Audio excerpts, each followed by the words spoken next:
Peter Chang here, and welcome to part 10 of our B44.2 build. And in this video we're going to go ahead and tackle the front shock tower.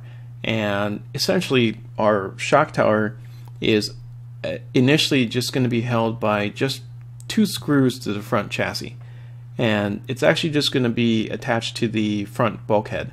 So let's go ahead and take a look at this and we'll get cracking.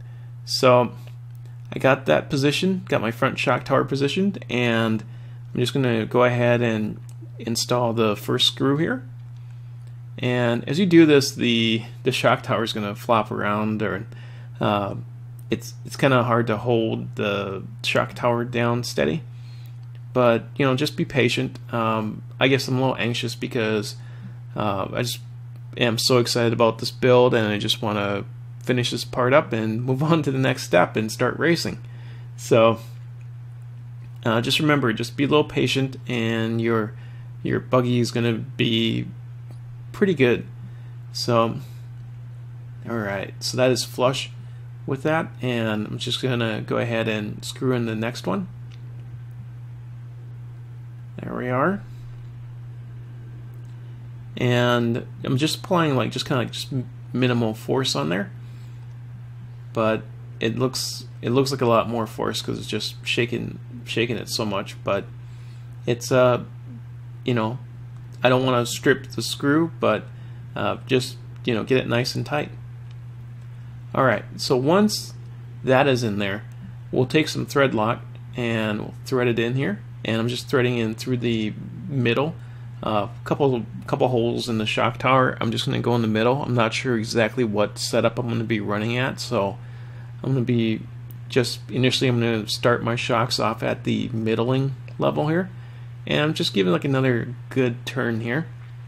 So as you're putting the screw in, you just hand tighten it. You put a dab of thread lock on there. You hand tighten it with the aluminum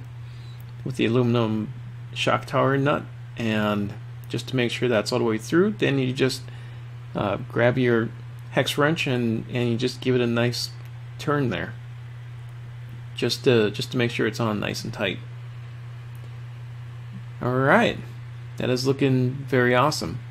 Now the last step for the front end build is going to be installing that front end bumper, and that is held just by 2 screws, and this is going to be fairly easy too. So you just go ahead, just screw in 1 screw, and there we go, got that in there, and put in the second screw in there. And I apologize, it's a little out of frame. My hand is really hurting from making all these screws in there. So it is going to be a fun build, but it's just kind of hurting my hand right now, but the racing would make it worthwhile. And here we go, and that should be it for the front end build. Thanks for watching.